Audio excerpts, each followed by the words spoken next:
Shabbat Shalom, nous arrivons cette semaine dans notre commentaire à la paracha de Kitissa, cette paracha qui relate malheureusement le triste événement du Vaudor, du péché de Vaudor.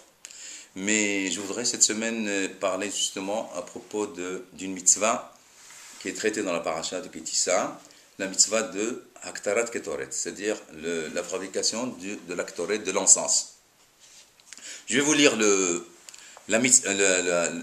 commandement là, de la mitzvah. Vayomer Hashem el Moshe kach lecha samim nataf ushhelet vehelbena samim ulbona zaka bad bebad yé. Je traduis. Et l'Éternel dit à Moïse, choisis des ingrédients du storax, c'est nataf, l'ongle aromatique, c'est-à-dire le shhelet, vehelbena, c'est le galbanum. Helbena, c'est le galbanum. Samim, divers ingrédients.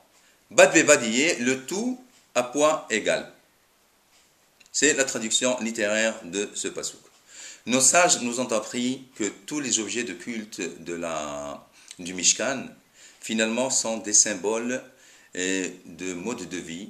C'est-à-dire, chaque instrument, chaque keli du Mishkan est pour nous une leçon de morale et de mode de vie pour toujours.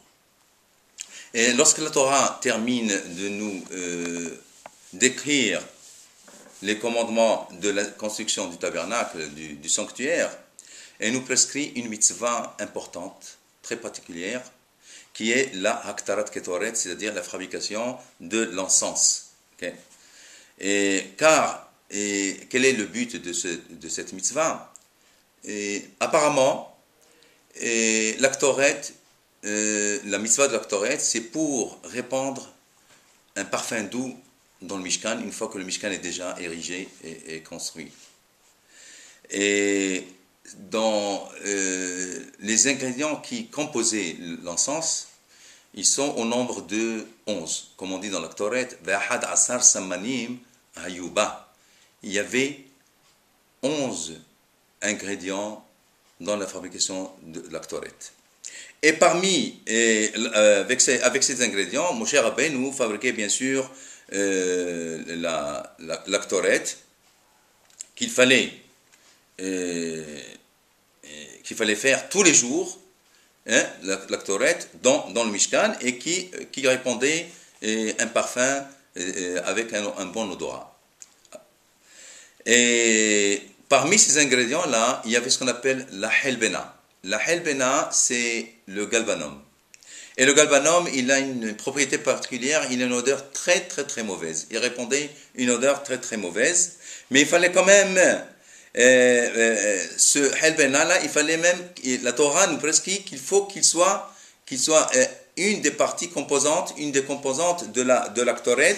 Ceci d'ailleurs, pour nous enseigner quel est vraiment le symbole, quel est le sens du fait de joindre ce parfum-là qui a un odorat très très mauvais parmi les 10 autres ingrédients qui avaient un parfum très doux, parce que la Torah veut nous enseigner qu'il faut toujours joindre à nous les fauteurs parmi Am Israël, les pécheurs, avec l'Am Israël, il faut qu'ils fassent partie intégrale de la communauté d'Israël.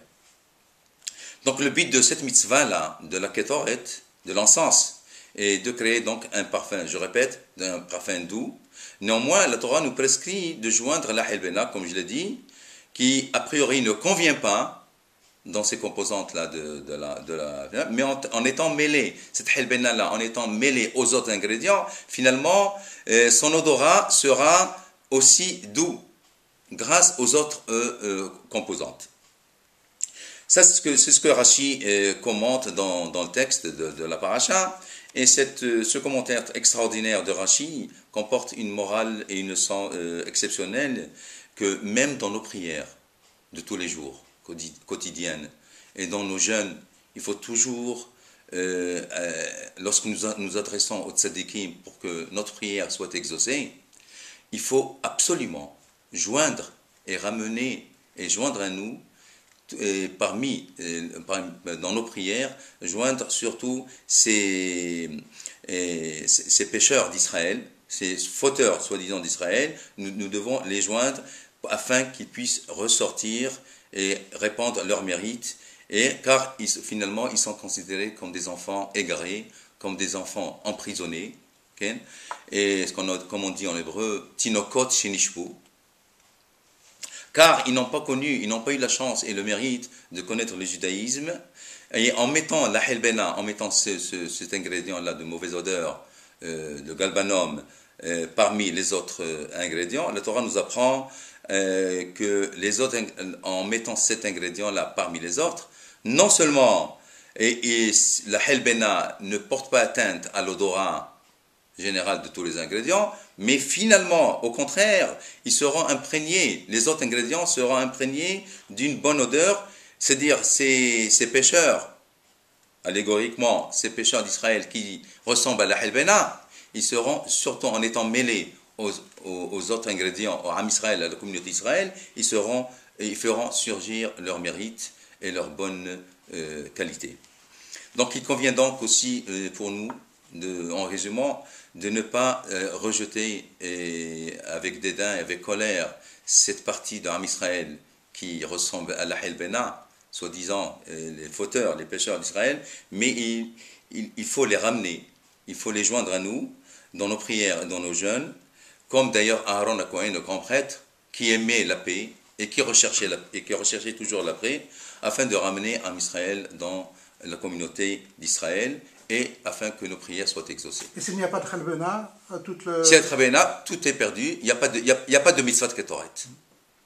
C'est pour ça que d'ailleurs dans la prière de Kippour, nous disons, la fameuse prière de Kol Nidre, nous disons Anu mitpalelim et ha'avriyanim. Nous prions aussi avec les pécheurs, entre guillemets. Shabbat Shalom.